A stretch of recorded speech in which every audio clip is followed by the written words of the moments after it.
Қайырлы күн, құрметті көрермен. Эфирде Energy Time, студияда Аяжан Әбдіқалық. Кәсібіне адал, әр жауапкершілікпен қараған адам қашанда лайықты бағасын алады. Елімізде 2025 жыл жұмысшы мамандықтар жылы. Биыл біздің, яғни кәсібін жетік меңгерген нағыз мамандар, білікті жұмысшылар, ұлы дала қаһармандарының жылы. Қызметкерлердің қауіпсіздігін қамтамасыз ету мақсатында мекемеміз саладағы барлық нормалар мен ережелерді бір құжатқа біріктіріп, қауіпсіздіктің алтын қағидаларын әзірлеген. Айшықты қағидалар энергосистема жауапкершілігі шектеулі серіктестігінің ережелері негізінде жасақталды. Бұл қағидалар маманның қауіпсіздігіне қажет барлық бағытты қамтиды.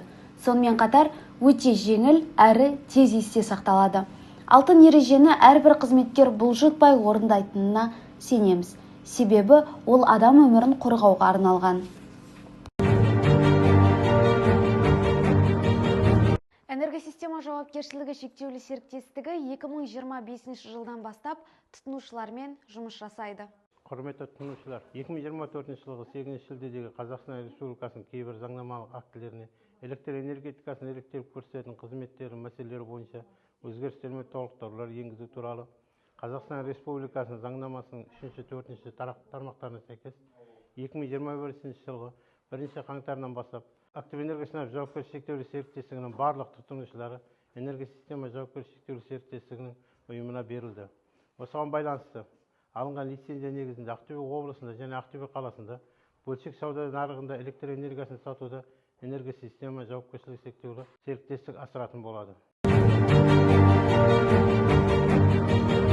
Күн сайын халықтың жайлылығы мен қауіпсіздігі үшін еңбек ететін мамандар электр қуатының үздіксіз берілуін әрдайым еш кедергіге қарамай күзетеді.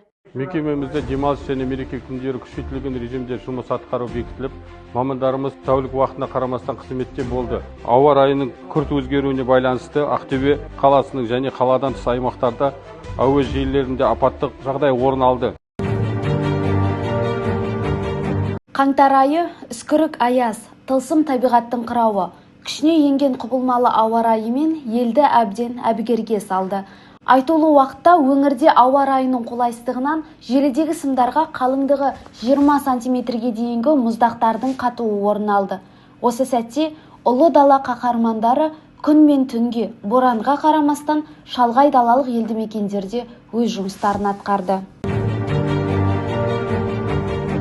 Бұл кезеңде мамандармен қатар мекеменің жедел штабы әр сәтті бақылауда ұстап, ауқымды жұмыстар атқарды. Мекемеміздің жедел штабы 30 желтоқсаннан бері күшейтілген режимде жұмыс атқарып келеді. Аймақ тұрғындарын электр энергиясымен қамтамасыз ету мақсатында барлық тиісті шаралар атқарылды. Қазіргі таңда облыс бойынша жарықтың берілуін қалпына келтіру жұмыстары аяқталды.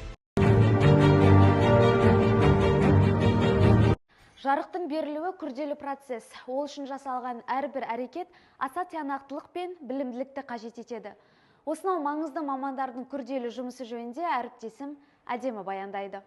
Біз дәл қазір Хромтау ауданы Ақжар ауылындамыз. Мұнда мекемеміздің жоғары вольтты желі қызметі, әуе желісі қызметі, қосалқы станция қызметі, механизация және көлік қызметі, сонымен қатар жабдықтарды жөндеу қызметінің мамандарымен жұмыстар жүргізіліп жатыр. Самара-Шымкент тасжол бойынша қайта құрылып жатқан автожол бойымен 35 киловольт кернеулі желіде 110 киловольт бағаналарды жинау және орнату жұмыстары жүргізіліп жатыр. Сіздермен бірге жұмыс барысымен бірге танысайық. Самара-Шымкент тасжолы бойында қайта құрылып жатқан автожолды өлшемдері ұлғайту мақсатына Новороссийск-Троиц 35 киловольт әуе желісін қайта құру жұмыстары жүргізіліп жатыр. Ол үшін 110 киловольт металл бағананы жинап орнату шаралары атқарылуда. 2025 жылы мекеме қабырғасындағы Қазақстайл корпоративтік дәстүрін әр жұмада дәріптеуді жалғастырамыз. Мекемеміз 2023 жылдан бастап іскерлік киім стилін ұлттық нақыш элементтерімен сәндеп, елдің ежелгі оюын жаңа заман трендіне айналдыруға өз үлестерін қосып келеді. Барша ұжымдастарымыз бен отандастарымызды халықтың бай мұрасына құрметпен қарап, жарқын бастаманы қолдауға шақырамыз. Мекемедегі соңғы жаңалықтар легі осындай. Энергосистема мекемесі үйде және тұрмыста электр қауіпсіздігін сақтаудың маңыздылығын естеріңізге салады. Қауіпсіздік ережелері жөніндегі ақпарат мекеменің энергосистема 04 Instagram парақшасында жарияланған. Бұдан бөлек бізді басқа да әлеуметтік желілерден таба аласыздар.